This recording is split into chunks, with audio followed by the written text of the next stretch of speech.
আরজিকর কাণ্ড নিয়ে তোলপাড় একেবারে গোটা রাজ্য। আরজিকর কাণ্ডে যত দিন গড়াচ্ছে ততই কিন্তু চাপ বাড়ছে রাজ্য সরকারের উপর।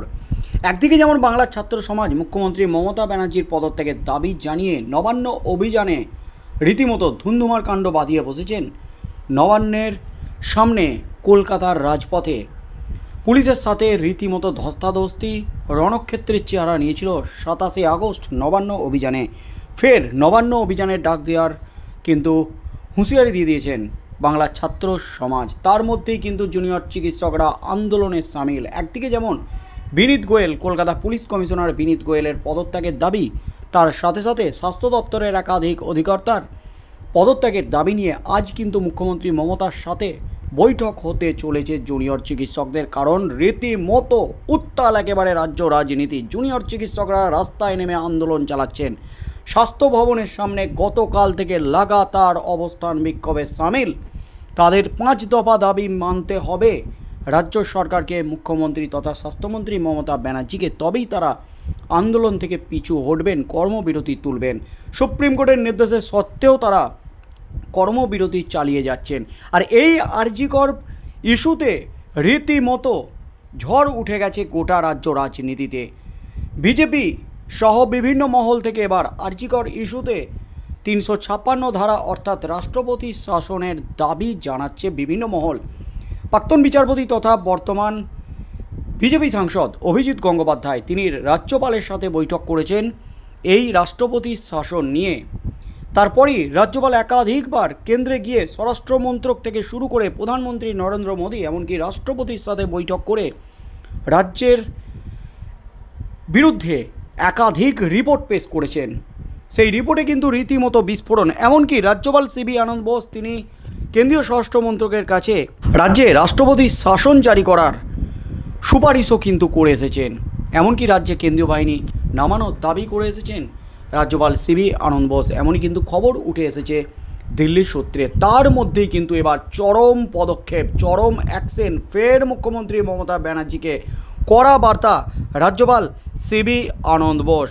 যখন বিভিন্ন মহল থেকে উঠে গেছে রাষ্ট্রপতি শাসন জারি করার দাবি, ঠিক সেই মুহূর্তে আরজিকর কাণ্ডে রাষ্ট্রপতি শাসনের সংকেত, রাজভবনের নয়া বিবৃতি, নয়া বার্তা, নয়া নোটিশে রীতিমতো শোরগোল পড়ে গেল একেবারে রাজ্য রাজনীতিতে। সরাসরি মুখ্যমন্ত্রীকে সংবিধান মনে করালেন, সংবিধানের ধারা মনে করালেন রাজ্যপাল সিবি আনন্দ বোস। রাষ্ট্রপতি শাসনের সংকেত এক নোটিশেই কিন্তু খেলে দিলেন রাজ্যপাল সিবি আনন্দ বোস। আরজিকর মেডিকেল কলেজে মহিলা চিকিৎসককে ধর্ষণ এবং খুনের ঘটনায় প্রতিবাদ আন্দোলনের আবহে নবান্ন এবং রাজভবনের মধ্যে ফের সংঘাত দেখা দিয়েছে। গত রবিবার মুখ্যমন্ত্রী মমতা বন্দ্যোপাধ্যায়কে জরুরি ভিত্তিতে মন্ত্রিসভার বৈঠক ডাকতে বলেছিলেন রাজ্যপাল সিবি আনন্দ বোস। আর এবার ফের বার্তা দিলেন রাজ্যপাল। রাজভবনের তরফ থেকে জানানো হয়েছে মুখ্যমন্ত্রীকে সংবিধানের 167C অনুচ্ছেদ মেনে চলতে অনুরোধ করা হচ্ছে, নির্দেশ দেওয়া হচ্ছে। এর ফলে মনে করা হচ্ছে নবান্ন রাজভবনের সংঘাত চরমে উঠতে পারে। এর আগেও বাংলাদেশের পরিস্থিতি নিয়ে মুখ্যমন্ত্রীর মন্তব্যের পর সংবিধানের এই অনুচ্ছেদ অনুযায়ী রাজ্যপাল রাজ্যের কাছে রিপোর্ট চেয়েছিলেন। সংবিধানের 167 অনুচ্ছেদে রাজ্যপালকে যে কোনো সিদ্ধান্ত জানানোর ক্ষেত্রে মুখ্যমন্ত্রীর দায়িত্বগুলি সংজ্ঞায়িত করা হয়েছে। 167 অনুচ্ছেদের অধীনে রাজ্যপাল এবং রাজ্য মন্ত্রিসভার মধ্যে মুখ্যমন্ত্রী সংযোগকারী হিসাবে কাজ করেন।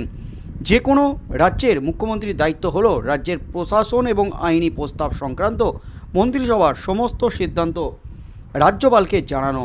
এছাড়াও রাজ্যপাল যদি চান তাহলে মন্ত্রিসভার বিবেচনার জন্য এমন কোনো বিষয় পেশ করতে হবে যার বিষয়ে কোনো মন্ত্রী সিদ্ধান্ত নিয়েছেন কিন্তু মন্ত্রিসভা বিবেচিত করেনি। আরজিকর কাণ্ডের 1 মাস পূর্ণ হয়ে গেছে। এখনও পর্যন্ত একজন গ্রেপ্তার হয়েছেন এই ঘটনায়। তদন্তভার রয়েছে সিবিআইয়ের হাতে। গত মঙ্গলবারই রাজ্যের বিধানসভায় পাশ হয়েছে ধর্ষণ বিরোধী bill, the Aparajita women and child bill 2024। বিধানসভায় পাশ হওয়ার পর নিয়ম অনুযায়ী তা পাঠানো হয়েছিল রাজ্যপালের কাছে, কিন্তু রাজভবনের তরফ থেকে জানানো হয় বিলের সঙ্গে প্রয়োজনীয় টেকনিক্যাল রিপোর্ট না থাকায় রাজ্যপাল সেই বিলে সম্মতি দিতে পারছে না। গত শুক্রবার রাজ্যের মুখ্য সচিব মনোজ পন্থ রাজ্যপালকে সেই রিপোর্ট জমা দেন। তারপরই সেই বিল বিবেচনার জন্য রাষ্ট্রপতি দ্রৌপদী মুর্মুর কাছে পাঠিয়ে দিয়েছেন রাজ্যপাল। এরপরে গত রবিবার সন্ধ্যায় রাজ্যপাল মুখ্যমন্ত্রীর সঙ্গে যোগাযোগ করেন। এবং অবিলম্বে মন্ত্রিসভার বৈঠক ডাকতে নির্দেশ দেন। রাজ্যপাল জানান তিনি চান মুখ্যমন্ত্রী মন্ত্রিসভার বৈঠক ডেকে কলকাতার পুলিশ কমিশনার বিনীত গোয়েলের অপসারণ নিয়ে প্রয়োজনীয় সিদ্ধান্ত নিন। মুখ্যমন্ত্রীকে ফের চরম বার্তা, কড়া নোটিশ দিলেন রাজ্যপাল সিবি আনন্দ বোস। এবার কিন্তু সরাসরি সংবিধানের 167C অনুচ্ছেদ ধারা মেনে চলার কিন্তু হুঁশিয়ারি দিয়ে দিলেন, নির্দেশ দিয়ে দিলেন রাজ্যপাল সিবি আনন্দ বোস। আরজিকর হাসপাতালে চিকিৎসকের মৃত্যু নিয়ে উত্তপ্ত রাজ্য। রাজ্যের বিভিন্ন প্রান্তে চলছে প্রতিবাদ। জুনিয়র চিকিৎসকরা স্বাস্থ্য ভবন অভিযানে নেমেছেন। রাজভবনের তরফ থেকে একটি বিবৃতি কিন্তু তোলপাড় ফেলে দিয়েছে গোটা রাজ্যে। রাজ্যপাল সিবি আনন্দ বোস মুখ্যমন্ত্রী মমতা ব্যানার্জিকে সংবিধানের 167 নম্বর ধারা অনুসরণের জন্য নির্দেশ দিয়েছেন, আবেদন জানিয়েছেন। রাজভবনের বিবৃতিতে মুখ্যমন্ত্রীকে সংবিধানের 167 নম্বর ধারা মেনে চলার নির্দেশ দেওয়া হয়েছে। এই ধারায় রাজ্যপালকে রাজ্যের কার্যকলাপ সম্পর্কে রিপোর্ট গ্রহণের ক্ষমতা রয়েছে। রাজভবন জানাচ্ছে রাজ্যপাল রাষ্ট্রপতি শাসন জারি করার জন্য বিভিন্ন চিঠি এবং ইমেল পেয়েছেন। এই বিবৃতিতে আরজিকর কাণ্ডের পূর্ণ বিবরণ তুলে ধরা হয়েছে এবং এই ঘটনার পরিপ্রেক্ষিতে রাজ্য রাজনীতির পরিস্থিতি কিভাবে পরিবর্তিত হয়েছে তাও উল্লেখ করা হয়েছে। 9 আগস্ট আরজিকর হাসপাতাল থেকে উদ্ধার হওয়া চিকিৎসকের মৃত্যুতে রাজ্য রাজনীতি উত্তাল। জুনিয়র চিকিৎসকরা কর্মবিরতি করছেন। রাজ্যপালের বিবৃতির পর এবার কিন্তু ফের নতুন করে ঝড় উঠে গেছে একেবারে গোটার রাজ্যে। রাষ্ট্রপতি শাসনের সংকেত, রাষ্ট্রপতি শাসন নিয়ে কিন্তু একাধিক চিঠি, একাধিক ইমেল রাজ্যপালের দপ্তরে, সেগুলি কিন্তু ফরওয়ার্ড করেছেন কেন্দ্রীয় স্বরাষ্ট্র মন্ত্রকে, এমনকি রাষ্ট্রপতির সাথে বৈঠকও করেছেন। তার মধ্যে কিন্তু একাধিক বিবৃতি জারি, একাধিক নির্দেশ, একাধিক বার্তা দিচ্ছেন মুখ্যমন্ত্রী মমতা ব্যানার্জিকে। আর এবার সরাসরি সংবিধান মনে করালেন। সংবিধানের 167C নম্বর ধারা মেনে চলার নির্দেশ দিলেন মুখ্যমন্ত্রী মমতা ব্যানার্জিকে। অর্থাৎ এই ধারা অনুযায়ী রাজ্যপালকে সমস্ত কার্যকলাপ, রাজ্যের সমস্ত কিছু রাজ্যপালকে রিপোর্ট দিতে হবে রাজ্যকে, নবান্নকে, রাজ্যের মুখ্যমন্ত্রী মমতা ব্যানার্জিকে। অনুচ্ছেদ 167C অনুযায়ী এমনই কিন্তু নির্দেশ দিয়েছেন রাজ্যপাল সিবি আনন্দ বোস। তাই আগামী দিনে কি হতে চলেছে, রাষ্ট্রপতি শাসন নিয়ে যে দাবি উঠে গেছে রাজ্যে, এই দাবি কিন্তু কেন্দ্রীয় স্বরাষ্ট্র মন্ত্রকে জমা দিয়েছেন দাবিপত্র আকারে রাজ্যপাল সিবি আনন্দ বোস। তবে কেন্দ্রীয় স্বরাষ্ট্র মন্ত্রকে এর আগেও একাধিকবার রাষ্ট্রপতি শাসন জারি করার দাবি উঠেছে। সেই দাবি কিন্তু ধোপে টেকেনি, কারণ একটা নির্বাচিত সরকারকে এভাবে রাষ্ট্রপতি শাসন জারি করে ফেলে দেওয়া যায় না।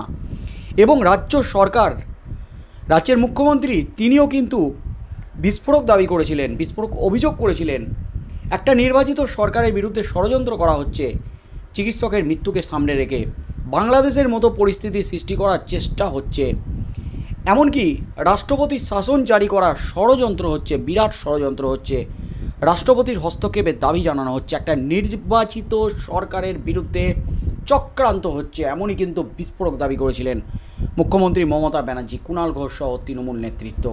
তার মধ্যেই রাজ্যপালের নয়া বিবৃতিতে রীতিমতো ঝড় উঠে গেছে নবান্নে। আগামী দিনে কি হতে চলেছে, রাজ্যপালের এই বিবৃতির পর সংবিধানের 167C প্রয়োগ করার পর এরপর রাজ্যের তরফ থেকে, রাজ্যের মুখ্যমন্ত্রীর তরফ থেকে, তৃণমূল নেতৃত্বের তরফ থেকে কি বার্তা আসে, কি প্রতিক্রিয়া আসে রাজ্যপালের বিরুদ্ধে, কি হতে চলেছে আগামী দিনে, সেদিকেই চোখ থাকবে গোটা রাজ্যের।